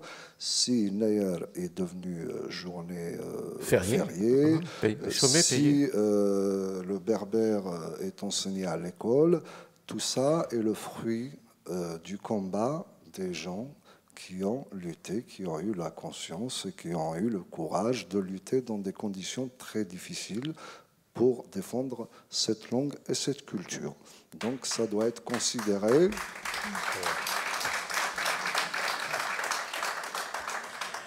On va sans doute donner la parole au public pour vous poser des questions et aussi pour témoigner. Mais j'aimerais bien, Florence Audioïs, quand vous entendez Yacine Temlali dire « attention, il faut faire attention, cette langue doit être pratiquée pour ne pas sombrer dans l'oubli, pour ne pas mourir », effectivement, ça va être un peu très dur d'enchaîner en disant « est-ce qu'un musée... Ça irait pour cette affaire. Mais alors, ce n'est pas justement contradictoire. Florence. Non, ça n'est pas du tout contradictoire. Et justement, je voulais peut-être poser une petite question à Yacine Temlali sur l'enseignement de l'histoire et la réinscription peut-être des Berbères plus largement dans l'histoire de l'Algérie. Comment ça se passe en Algérie? Il y a eu toute une lignée aussi d'historiens français, on en parlait tout à l'heure, qui en particulier ont cité Gilbert Meignet, qui je pense est une figure importante dans la restitution de cette histoire de l'Algérie. Et qui signe la postface de la Genèse de la Kabylie, avec une préface de Malika Rahal. Dans toute sa profondeur historique et qui, je pense, est importante pour l'histoire, non seulement l'histoire, mais aussi l'histoire de la patrimonialisation de cette histoire précisément. Et pour en revenir plus précisément à la question, mais précisément c'est ce que je posais tout à l'heure comme question, il se trouve que cette histoire fait que en France comme en Algérie nous avons accumulé un patrimoine dans les musées qui nous vient souvent par grands dons de diverses personnes qui considèrent que précisément les musées sont là aussi pour préserver ce patrimoine pour qu'il continue à vivre à travers les histoires qui nous permettent de restituer. Et donc, je voulais demander peut-être de manière plus intime aux invités si ces objets leur parlent déjà, s'ils leur racontent quelque chose, s'ils peuvent les inscrire dans quelque chose qui est totalement passé ou qui continue à être vivant, et si d'une certaine façon, il y a des objets qui vous paraîtraient plus vivants et qui s'inscriraient dans la continuité de ces objets pour continuer l'histoire et la raconter au présent. Très bonne question. Est-ce qu'il y a un objet qui vous tient à cœur, qui représente pour vous cette histoire, ou l'histoire de votre famille, de votre village, et qui mériterait justement qu'on le regarde autrement? On posera la même question à Yacine Temlali. Moi, c'est la poterie, moi. Ouais. Je viens d'un village de poterie. Matra, c'est connu. Enfin, il y a la fête nationale de la poterie, le festival. Ouais, ça s'appelle comme ça, festival local ou national de la poterie. Et aussi, dans mon village, mes sœurs, elles font de la poterie jusqu'à aujourd'hui. Donc, ouais, ça se transmet, ça. Ça se transmet. C'est vrai qu'on est à un moment où on ne sait plus quoi en faire. C'est-à-dire que est-ce des objets utilitaires? Est-ce qu'on peut les utiliser? C'est vrai qu'il y a des artisans qui sont passionnés par ce métier, qui font des poteries, mais dont les débouchés ne sont pas clairs. C'est-à-dire que, voilà, on est dans un truc. Déjà, il y a le fait que ça soit remis quand même en valeur, parce que, bon, il y a un certain moment, en même temps, c'est tout un changement. Bon, à un certain moment, pratiquement tout le monde faisait des poteries chez lui. Et après, bon, il y a des gens qui n'en font plus, et puis il y a des artisans, des gens qui se sont spécialisés un peu dans ça. Et par contre, maintenant, voilà, il faut trouver des débouchés, soit économiques, enfin, il faut trouver une façon de faire en sorte que ça soit viable comme projet, voilà, professionnel notamment. À vous, Yacine Temlali, avec une question subsidiaire. Est-ce qu'il existe en Algérie, comme il y a eu il y a un musée des arts islamiques, est-ce qu'il y a un musée des arts berbères?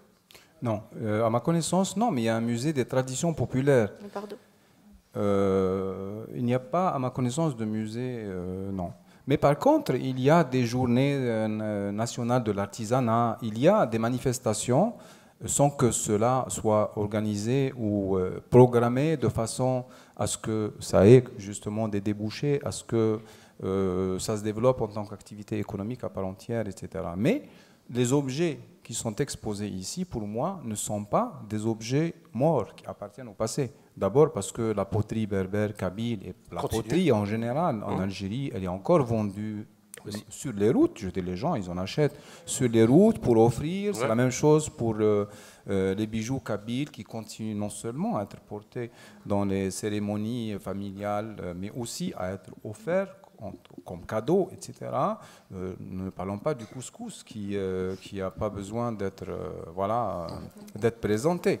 Donc je ne crois pas du tout qu'on soit en présence d'objets morts qui appartiendraient au passé. En revanche, le futur est toujours une menace pour les choses anciennes, pour les cultures ancestrales. Pourquoi? Parce qu'il n'y a pas beaucoup d'écrits ou... Non, moi je crois que c'est simplement, je veux dire, disons, le courant de la modernité industrielle qui menace un certain nombre de cultures et de langues aussi, et que voilà, c'est la menace principale, elle vient de cette mondialisation et de cette uniformisation culturelle qui, chez nous d'ailleurs, a commencé par, à un certain moment, par l'abandon d'un certain nombre d'ustensiles pour des ustensiles plus modernes, même si aujourd'hui il y a quand même un retour vers ces objets modernes. J'aimerais juste finir sur un point très important sur l'enseignement de l'histoire. Vous m'en avez posé la question. Je crois que l'enseignement de l'histoire est la chose qui évolue le moins rapidement quand il s'agit de ce genre de questions de la culture, des langues, etc. Bon, voyons ce qui s'est passé en France avec l'enseignement de la guerre d'indépendance algérienne, appelée ici la guerre d'Algérie. Je veux dire, le temps qu'on a pris pour avoir, rien que pour avoir ce débat-là. Il me semble qu'il y a des chercheurs qui ont étudié l'évolution des programmes scolaires, etc. Il me semble que la part du passé berbère a toujours existé d'une certaine façon dans les manuels scolaires. Maintenant, ce qui est problématique aujourd'hui, c'est comment avoir une histoire nationale consensuelle de la guerre d'indépendance et du mouvement national. C'est là que se pose le problème et c'est là que les choses sont difficiles. Tout ce qui appartient au passé est facile à régler, même Koussaïla et Kahina. Je rappelle que pour les historiens arabes médiévaux, Kahina était un symbole de l'unité arabo-berbère, contrairement à ce qui est le cas pour les gens qui ont gouverné l'Algérie depuis l'indépendance. Elle a recommandé à ses enfants d'embrasser la religion musulmane et du coup, elle était une sorte d'acteur de l'islamisation des Berbères et de la fraternisation entre Arabes et Berbères. C'est l'image de la Kahina dans la littérature médiévale. Cette image qui a été créée certainement pour les besoins de la cause de cette fraternisation qui se faisait a été abandonnée. Et aujourd'hui, on considère que la Kahina n'appartient pas à notre histoire. Koussaïla aussi, dans les chroniques médiévales, était est considéré comme ayant agi de façon brutale contre le chef berbère Koussaïla, si bien que le chef berbère Koussaïla a fini par redevenir païen ou chrétien, je ne sais plus, et qu'il a fini par abandonner la foi musulmane. Donc ce sont des choses qui existent déjà dans les chroniques médiévales. Chez nous, on fait c'est un peu par excès d'arabisme qu'on fait cela, alors que dans notre propre histoire, il existe des exemples de versions de mémoire un peu apaisées, même sur des questions aussi conflictuelles que les conquêtes musulmanes, les premières conquêtes musulmanes. Voilà. Ouais, très bien. Alors avant de... Oui, pardon, Ali Amran. Non, juste pour un peu continuer sur le thème. Moi, c'est vrai, mais c'est vrai que, comme on parlait de formation voilà, de la Kabylie, de l'Algérie, etc., dans l'Algérie officielle, non, le problème de Koussaïla et de Orban n'a jamais été résolu, au contraire. Encore. Ouais, non, ça, c'est des questions qui ont été complètement. C'est pas occulté, mais en fait, c'est c'est inversé. C'est-à-dire que le héros qu'on célèbre dans l'Algérie indépendante, c'est Oqba, qui arrivait pour coloniser, enfin pour transmettre le message sur l'histoire. Mais le résistant, celui qui a été contre, et en plus, d'après l'histoire, c'est plus une question de hogara, comme on dit. C'est du mépris. Ouais. C'est par le mépris que Kousseïla a réagi et que finalement a réussi à abattre voilà, le tyran. Et dans l'Algérie indépendante, il y a des écoles Orba, il y a tout ce que... Enfin, et Kousseïla a disparu de la mémoire. Donc il y a l'histoire à écrire. Voilà. C'est pour ça qu'il y a du boulot. Et pour enchaîner avec ce que disait Yacine tout à l'heure, c'est vrai que la langue, ce n'est pas juste son enseignement ou l'utilisation au niveau domestique qui va la sauver et qui va la développer surtout, parce qu'elle a besoin d'être développée et d'être à jour par rapport, parce qu'elle a été opprimée tout ce temps-là, donc elle n'a pas eu le temps de suivre, d'être à jour. C'est vrai que ça, il faudrait qu'on commence à y penser nous-mêmes, mais il faudrait que l'État algérien, qui a aussi réprimé et créé les conditions de mépris par rapport à cette culture et à cette langue. On nous racontait que, même à Alger, par exemple, c'était difficile de parler kabyle dans la rue, dans les années 70. Et donc, logiquement, maintenant que les choses commencent un petit peu à être reconnues, il est peut-être besoin d'un peu de compensation par rapport à ça, pour que les gens reprennent confiance en eux-mêmes en tant que ce qu'ils sont, en tant que, voilà, avec leur langue, avec leur culture. Et ça, pour l'instant, je ne le vois pas, parce que, bon, c'est fait exprès, c'est pas fait exprès, je ne sais pas. Mais en tout cas, quand on regarde les médias et les moyens, disons, de communication, ce qui arrive, non, c'est la folklorisation. On est encore dans une sorte de folklorisation de cette culture et de cette langue. Donc voilà, à nous déjà qui la parlons, d'élargir le cercle. Il y a un gros problème, notamment dans les communautés émigrées. Et on n'apprend plus la langue maternelle aux enfants. Je pense que c'est une grosse problématique qu'il faudrait commencer à aborder, parce qu'on peut comprendre aussi pourquoi, mais en fait, si on commence à apporter de vrais éclairages, on saura que non, ce n'est pas des raisons valables, genre de se dire ouais, il va apprendre le français pour s'intégrer plus rapidement et pour s'en sortir bien, etc.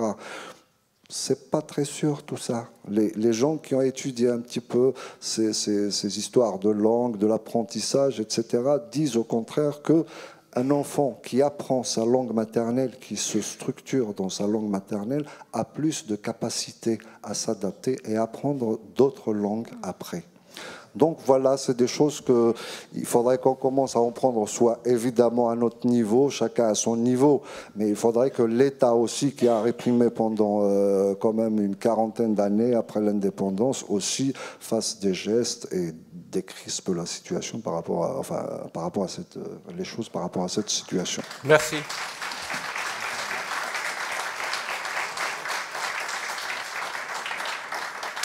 C'est à vous. Qui veut prendre la parole ? Madame, allez. Alors, on va vous sans doute passer un micro.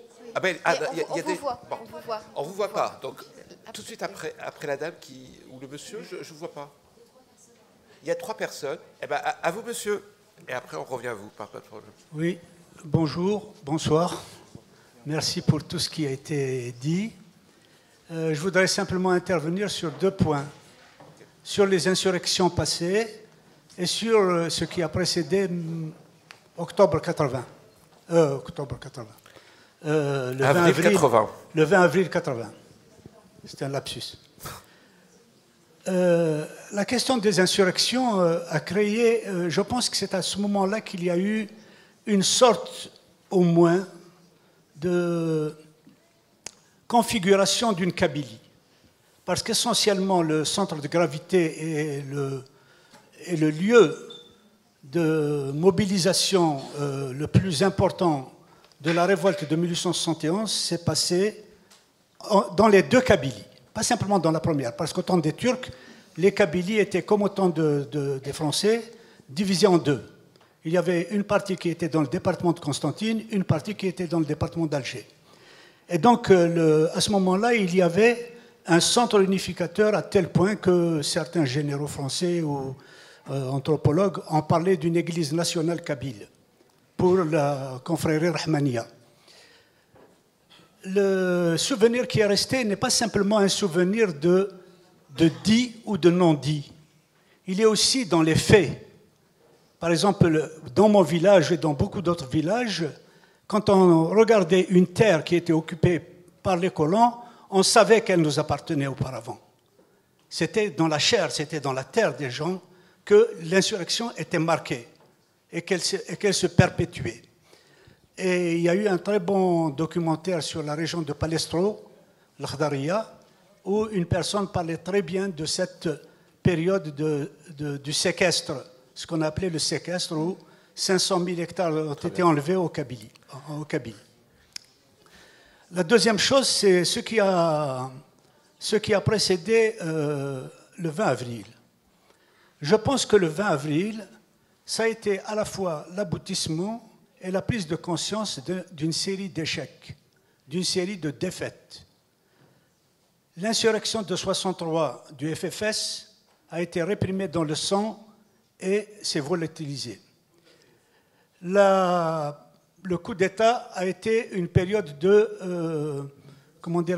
d'illusionnisme où on a prétendu intégrer dans le Conseil de la Révolution les anciens chefs de wilaya et donc d'essayer de revenir pour la forme à une certaine forme de la guerre de libération. Un événement marquant des acteurs de avril 80 a été l'interdiction d'une pièce de théâtre au lycée de Tizi Ouzou en 1966-67, où, dans la pièce, on se moquait de l'arabisation, qui était faite par des gens qui étaient venus du Moyen-Orient et qui n'avaient aucun diplôme. Et cette pièce a créé un mouvement de grève à laquelle participaient Khalil, le Saadi et beaucoup d'autres qui ont été des acteurs principaux de avril 80. Par la suite, il y a eu aussi l'affaire des bombes, où on a dit que c'était des Kabyles qui avaient mis des bombes au journal Moudjahid. C'était en 1976, il me semble. À la mort de Boumedienne, le système était tellement frileux qu'il y a eu l'affaire de Cap Sigli, encore en Kabylie. Et la goutte qui a fait déborder le vase, ça a été l'interdiction de la conférence de Mamri. Donc, tout cela était une série de points qui ont été très, très choquants, qui ont frappé les jeunes lycéens ou autres, et qui ont formé un peu leur esprit. La conscience. Merci. Attendez, juste un mot. Non, mais la deuxième chose, c'est que, à ce moment-là, la ressurgence de 1948 dont vous parliez tout à l'heure, il a été le fait de ce que vous avez dit, l'Académie berbère de Vincennes. Et peut-être, non, l'Académie berbère de Paris. Et peut-être que l'autorisation faite à Mamri d'enseigner, c'était pour contrecarrer l'Académie berbère de Paris. Merci. Merci. Yacine Temlali, très vite. Tu as des choses à dire ou quoi? Très vite, comme ça on va prendre quelques témoignages. On n'a pas beaucoup de temps parce qu'on voudrait laisser aussi bien à Ali Amran qu'à Yacine Temlali le temps de vous rencontrer pour une signature autour de leurs disques et livres. Yacine Temlali. Oui, très rapidement. Ça ne tombe pas du ciel. Oui, très rapidement. Oui. L'insurrection de 1871 est une insurrection kabyle au sens où, pour la première fois, il y a eu révolte et organisation de guerre à l'échelle de toute la Kabylie. C'est vrai. L'insurrection de 1871 s'est étendue aussi en dehors de la Kabylie. Il y a eu des révoltes jusqu'à Souk-Ahras, il y a eu des révoltes dans la région de Biskra, il y a eu des révoltes dans le Constantinois. Donc de ce point de vue-là, c'était aussi un lien entre la Kabylie et le reste de l'Algérie. Voilà. Donc c'est ce qu'il faudrait dire. Sur les séquestres et les terres, je rappelle que la répression, donc les séquestres et les impôts de guerre, sont à l'origine d'une très grande vague migratoire qu'a connue la Kabylie, qui a continué jusqu'à dans les années 2000, mais surtout qu'au début, cette migration était destinée à permettre, à avoir les moyens matériels de racheter les terres qui avaient été séquestrées dans le cadre de la répression de cette révolte-là. Voilà, c'est tout ce que je dirais. Merci Yassine. Nous n'avons pas le temps. Autre question, autre témoignage. Alors, il y a plein de questions. Madame, par exemple, là, je vous fais attendre depuis tout à l'heure. Très vite. Alors, merci d'avoir organisé cette table ronde. C'est vraiment plaisant de venir rencontrer des personnalités comme Monsieur Yassine Temlali et Ali Amran aussi, qui sont des figures qui représentent aussi la culture berbère en Algérie, à travers le monde aussi. Ce sont un peu nos ambassadeurs. Voilà. En fait, ma question, alors, pour revenir à ce que je fais, juste en lien avec la culture berbère, je suis membre fondateur de l'Institut berbère à Marseille, qui se trouve au 25 rue de la Grande Armée, pour ceux qui ne connaissent pas ces lieux. La publicité est faite. Voilà, merci. je fais ma publicité non, parce que c'est très important. Ça sert aussi à ça. Oui, c'est cela. La communauté berbère est très présente à Marseille, on va dire après Paris, je pense, où il y a un grand rassemblement de berbères sur Paris, mais à Marseille aussi, la communauté berbère est présente. Donc, sachez que ce lieu, on va dire, d'échange culturel, on organise beaucoup d'événements culturels, artistiques, des conférences sur des thèmes on va dire de la linguistique berbère, la civilisation. Ce lieu existe, sachez-le. Il a été inauguré le 3 juin 2017 et on a une série d'événements depuis. Regardez notre page Facebook, vous allez voir tout ce qu'on a organisé jusque-là. Merci, alors, merci. Salem Chaker, alors, voilà. Pardon ? On communique énormément sur nos événements, donc vous saurez tout si vous allez sur Facebook. Pour le moment, on n'a pas encore de site internet. Merci, alors, je finis juste. Alors, Salem Chaker chapeaute on va dire, les travaux de l'Institut berbère. C'est un éminent linguiste, chercheur au CNRS à la faculté d'Aix-en-Provence. Nous a un petit peu alerté sur la reconnaissance de la langue berbère par le gouvernement algérien aujourd'hui. Il nous a dit: cette reconnaissance vient après plus de 50 ans de lutte. D'éminents chercheurs sont partis en Europe, etc., faire des recherches. Les recherches se sont faites principalement en langue latine. Aujourd'hui, quelle est la valeur de cette reconnaissance de la langue berbère ? Quel est, on va dire, l'alphabet qui va être choisi pour qu'elle puisse s'exprimer, se développer ? C'est tout un chantier. Est-ce que d'un geste, on va balayer toutes les recherches ? Voilà, merci. C'est tout un chantier. Est-ce que vous voulez répondre à Ali Amran ou Yassine Temlali, ou est-ce qu'on peut prendre un... Ouais. Peut-être on prend une autre question ou un témoignage ou d'autres questions. Est-ce que Anne-Marie Lallemand est là encore ? Oui, vous êtes là. Alors, justement, c'est très important. Comment vous avez réagi ? Parce que vous avez travaillé en Kabylie sur la culture berbère dans les années 60. Comment ça a évolué pour vous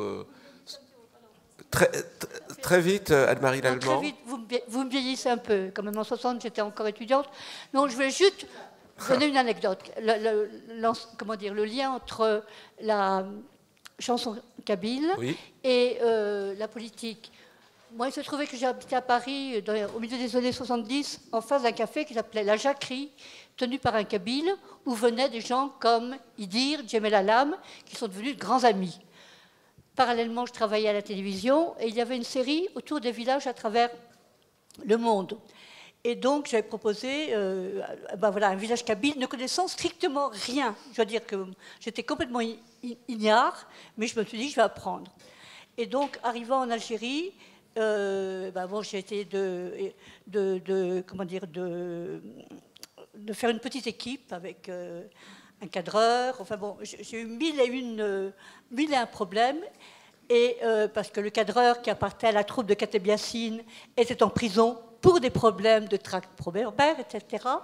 Et après plusieurs mois de tentatives, je me suis retrouvée dans un village avec la sécurité militaire qui me prenait pour une dangereuse gauchiste venue fomenter la révolution en Kabylie. Bon, tout ça, c'était assez quand même étonnant parce que j'étais vraiment très naïve. Le film n'a pas pu se faire, mais il s'est trouvé qu'à ce moment-là, j'ai rencontré l'un des bras droit et gauche de Moulid Mamri, qui s'appelait Aïssa Witis et qui est devenu mon compagnon. Donc j'ai quand même un petit peu, beaucoup appris, mais je n'ai jamais pu tourner à ce moment-là, tourner en Kabylie. Voilà. Et je continue évidemment d'avoir des amis. Voilà. Merci. Autre témoignage, peut-être, oui, madame. Alors moi, ça va être court et concret, c'est une petite histoire. Je tricote des serre-têtes en laine et j'essaie de les distribuer dans l'humanitaire. Et une amie participe de s'occuper d'un orphelinat en Kabylie, je ne sais plus la ville. Et je lui dis, bah tiens, si tu veux, je te donne les serre-têtes pour faire cadeau aux petites filles et aux dames du personnel. Et elle m'a dit, bah, on va les donner à Noël. J'ai fait, ah bon, mais c'est pas un pays musulman. Elle dit, oh, mais c'est peut-être musulman, mais ils sont laïcs et fêtent Noël. Donc voilà, je voulais avoir... ça m'a surprise, mais ça m'a plu en même temps. Je me suis dit, bah, comme ça, ils prennent les traditions d'un peu partout, c'est cool. Et la deuxième chose, c'est que je voudrais vraiment rencontrer la dame là, qui a fait l'association en 2017. J'ai des trucs à voir avec elle. Voilà. Merci. Ça sert à ça. Monsieur ? Merci. En quoi, s'il vous plaît, du point de vue de la culture berbère se différencie-t-elle de la culture arabo-islamique dans le domaine de la condition féminine? Ali Amran. Ouais, moi, on parlait tout à l'heure d'un film dans lequel j'ai participé qui s'appelle Fadman Souma. Et on disait que c'était bien sûr lié à l'histoire, effectivement, parce que c'était une résistante contre l'arrivée des Français en Kabylie, dans les montagnes, dans les années 50, 1850. Et donc, je trouve qu'une femme résistante et leader d'une résistance à ce moment-là, dans cette société, c'était quelque chose. Et on avait Kahina avant. Et on a des témoignages aussi d'autres femmes, Shimsi, d'après Ben Khaldoun, dans la haute montagne. Donc je pense qu'en Afrique du Nord, on a comme ça des figures féminines qui ont participé à la résistance, à des champs, disons, un peu réservés plutôt à l'homme. Donc ça donne un peu une idée peut-être de la place de la femme dans cette société à un certain moment. Et une dernière question. Ben voilà, monsieur, depuis tout à l'heure, je vous fais attendre. Vous allez passer. Monsieur. Allez. Oui, comme ça. Oui. Non, moi, deux ou trois remarques à propos de la poterie, justement. Une des raisons qui fait que elle périclite actuellement, c'est le développement des voies rapides. Actuellement, avec les autoroutes, les anciennes routes nationales, parce qu'un Kabyle construit toujours à côté d'une route, donc il y a tout un commerce autour. Il se trouve qu'actuellement, avec le développement des autoroutes et des voies rapides, il n'y a plus rien.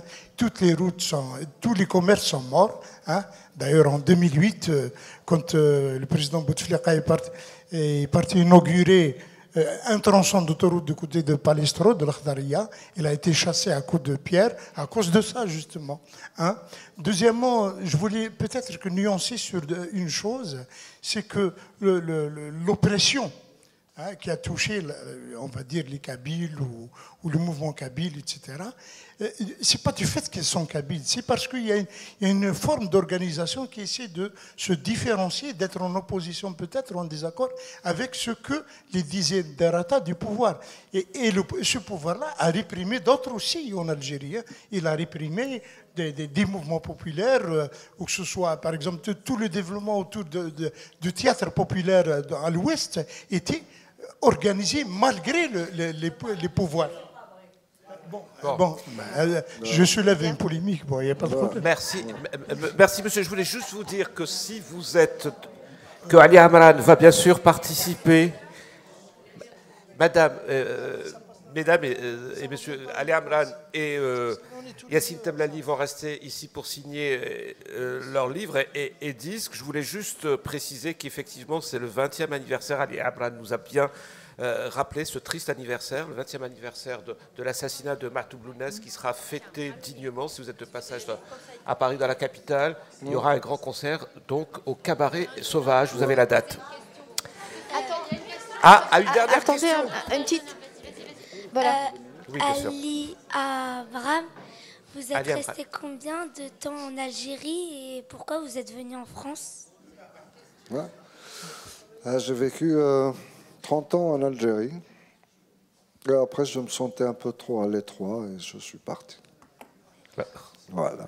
À force de faire les tournées internationales au Canada, plutôt que de demander un visa, il a demandé la musique. Yacine voulait clore ce... C'est juste une question. Voilà. Pardon. Bon, alors c'est vraiment la dernière question parce qu'on n'a pas le temps. On est désolé, mais ce qui prouve voilà. que ce genre de rencontres, il va falloir les renouveler. Merci de me donner la parole. Et votre initiative est très bonne, justement. Merci de me donner la parole. Mais avec tous ces problèmes qu'on n'arrive pas à avoir ce qu'on veut, est-ce que la première édifice pour cet édifice en Algérie, la première de la première pierre, ce ne serait pas l'autonomie, monsieur? L'autonomie, voilà. Si on commencera par là. Ce n'est pas une Voilà. première question, celle-là. On va discuter encore de nous. On va rouvrir le débat. Alors, je reposerai la même question d'une autre manière. Depuis le début, il y a un vrai débat structuré de votre part. Vous êtes de la même génération, une génération qui a été marquée par le mouvement berbère de 1980. Est-ce qu'on aurait eu le même discours si on avait des chercheurs ou des artistes plus jeunes qui, eux, sont marqués par un autre avril berbère, celui de 2001, qui a été entaché de sang? C'est-à-dire, est-ce que, pour aller très vite, votre sagesse, votre esprit plutôt réconciliant et générationnel, ou est-ce qu'il témoigne d'un changement aujourd'hui en Algérie? Je crois qu'on a besoin de chercheurs qui travaillent sur cette question en général. Qui travaillent sur cette question, pourquoi? Parce que cette question, elle est l'objet de passions. Et que ces passions-là peuvent avoir des retombées au niveau politique, culturel, au niveau du vécu des gens, surtout aujourd'hui. Donc moi, je crois que nous avons besoin de cultiver les choses positives, de cultiver la fraternité, de cultiver l'apaisement. Il y a une journaliste, Rania Moufar, une amie aussi, qui a dit de ce livre que c'était un livre fraternel. Moi, mon objectif est d'être dans un discours fraternel, dans une recherche qui soit motivée positivement, sans pour autant qu'on se restreigne pour ce qui est de dire ce que nous pensons être la vérité. Et je vais en dire quelques-unes. La première des choses sur la question de la transcription. Comme la question de la transcription, la question de la standardisation de cette langue, quelle variété étudier, etc., devrait être l'objet d'une enquête linguistique et d'un référendum. Personne n'a le droit de se prétendre expert tout et de décider pour les gens dans quel alphabet ils doivent écrire leur langue ou quelle langue standard ils doivent parler. Est-ce qu'ils doivent parler ce berbère standard qui est en train de s'élaborer en Algérie ou bien leur propre langue régionale qui est quand même plus vivante? Tout cela, c'est une question de démocratie aussi. Je suis désolé, peut-être que c'est un point de vue qui ne plaît pas beaucoup, mais je crois que les gens doivent être consultés et que sur cette question aussi, nous avons besoin de sortir de la dictature des experts. Sur la question du statut des femmes, il y a bien entendu des grandes figures de la résistance berbère, des grandes figures de la résistance, ça va d'El Kahina jusqu'à Fatma Nsoumer et jusqu'aux héroïnes, parfois oubliées, de la guerre d'indépendance, qui étaient aussi bien kabyles qu'arabes que corésiennes. Il y a cela, mais ce n'est pas pour autant qu'on devrait magnifier le statut des femmes dans la société traditionnelle kabyle. Je ne le dis pas du tout par hostilité.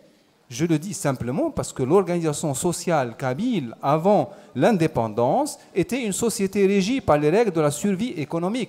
Et que c'est dans ce cadre que les femmes partageaient tous les travaux, y compris les travaux agricoles, mais que par ailleurs, elles ne pouvaient pas, par exemple, hériter. Dans une grande partie de la grande Kabylie, c'est un fait. L'exhérédation des femmes est un fait historique qui est documenté. Donc ce n'est pas pour autant que les femmes n'avaient pas d'existence publique, ce n'est pas pour autant que les femmes n'avaient pas leur point de vue au sein de la famille, ce n'est pas pour autant qu'elles ne participaient pas à la résistance, mais nous ne devrions pas magnifier la condition de la femme kabyle, ni en Kabylie, ni ailleurs, ni la condition de la femme en Algérie, ni de la condition de la femme dans les sociétés musulmanes, ni la condition des femmes dans le monde en général. Les femmes restent une catégorie opprimée. Ce n'est pas... Je ne sais pas. La dernière chose que je dirais, ce n'est pas... Je dis, il faut toujours être dans la nuance, mais il faut dire quand même un certain nombre de vérités contre les clichés, les nouveaux clichés qui sont en train identitaires, qui sont en train de s'élaborer, qui sont aussi bien ethniques, arabistes, ou religieux, islamistes ou je dirais kabylistes, je dirais aujourd'hui, sans donner à ce terme de charge négative, en le considérant comme un point de vue. La dernière chose sur laquelle j'aimerais intervenir, c'est que l'oppression de la langue kabyle à Alger, qui est un fait documenté, nous savons que les gens avaient peur de parler kabyle dans le bus. D'accord ? C'était parce que c'était une langue qui était proscrite, qui n'était pas reconnue et dont la revendication était réprimée. C'est certain, c'est une grande partie de l'explication. Mais il faut se souvenir que dans cette Algérie qui se modernisait, quelqu'un qui venait de Médéa et qui parlait un dialecte rural était aussi méprisé. Et il avait peur de le parler dans le bus pour ne pas être la risée de tout le monde. Pourquoi ? Parce que dans ce système-là, les villes étaient érigées en modèle. Et la ruralité était considérée comme une sorte de tare dont il fallait se débarrasser. Il fallait urbaniser absolument la campagne, il fallait qu'il y ait des immeubles. Oui, il fallait des immeubles comme les immeubles de la ville, et du coup, ceux qui venaient de l'intérieur, qu'ils soient kabyles ou pas, étaient regardés de façon méprisante, et les kabyles un peu plus, parce qu'ils parlaient en plus une langue qui n'était pas reconnue et qui était considérée comme une sorte de point, disons, de fracture. Merci Yassine Temblali. Le dernier mot au poète, le dernier mot à l'artiste. Ali Amran, c'est à vous de clore cette rencontre. Merci beaucoup. Merci beaucoup. Je vais revenir un peu sur les derniers points évoqués par M. Temblali. La transcription, je trouve un peu spécial de parler de référendum par rapport à la transcription de la langue. On en a parlé déjà, et Bouteflika lui-même, qui a fini par reconnaître la langue en tant que langue officielle, et nationale et officielle, avait développé le même discours quand elle était venue à Tizi Ouzou pour dire que sans référendum, cette langue ne passera pas. Non. Elle ne sera jamais officielle. Bouteflika a revendiqué un référendum de tous les Algériens sur la reconnaissance de la langue berbère. Ce n'est pas la même chose. Moi, je dis que ce sont les locuteurs de cette langue qui ont le droit aussi de s'exprimer dessus. Je ne dis pas qu'il faut que des gens qui ne sont pas berbérophones prennent cette décision à la place des berbérophones, juste pour qu'il n'y ait pas de malentendus. D'accord. Ouais, moi, je dirais, ça sera plutôt dans l'ordre naturel des choses, aux producteurs dans cette langue, à ceux qui écrivent réellement et qui vont sortir des bouquins et que les autres doivent comprendre et que ça va fonctionner comme ça. Le gros de ce qui a été fait jusqu'à présent a été fait par les... Comment dire, voilà, en caractère latin, voilà. Après... si on arrive à la fin, je voudrais remercier évidemment le MUSEM d'avoir préparé cette rencontre, mais j'aimerais bien, si les responsables de cette exposition et de l'organisation de cette journée pouvaient justement, parce que les choses évoluent et aujourd'hui la langue berbère, elle est reconnue, même si on peut mettre un peu de guillemets là-dessus, et elle s'écrit aussi. Et donc, j'aurais bien voulu voir dans les objets berbères et la vitrine, le titre. Voilà, c'est ça. J'étais en train de regarder. J'ai vu d'un côté le français et de l'autre l'arabe. Et alors que ça parle de berbère. Alors, donc, c'est un pas. Je pense que c'est un pas auquel, voilà, il faudrait qu'on s'habitue petit à petit aussi. C'est noté. Voilà. Et puis, merci à tout le monde. Et je n'oublierai pas aussi de rappeler, comme Toufik l'avait fait, aussi, à côté du printemps berbère de 80, il y a eu la tragédie de 2001, à la même période, qui est restée sous le nom de Printemps noir, où il y a eu 127 jeunes assassinés. Donc, histoire de leur rendre hommage, puisqu'on est pratiquement à l'anniversaire de ces événements. Merci. Merci à tous. Et merci surtout de rester encore un peu pour la signature de vos livres et disques. Merci à tous et nous avons bien noté les marges de progrès.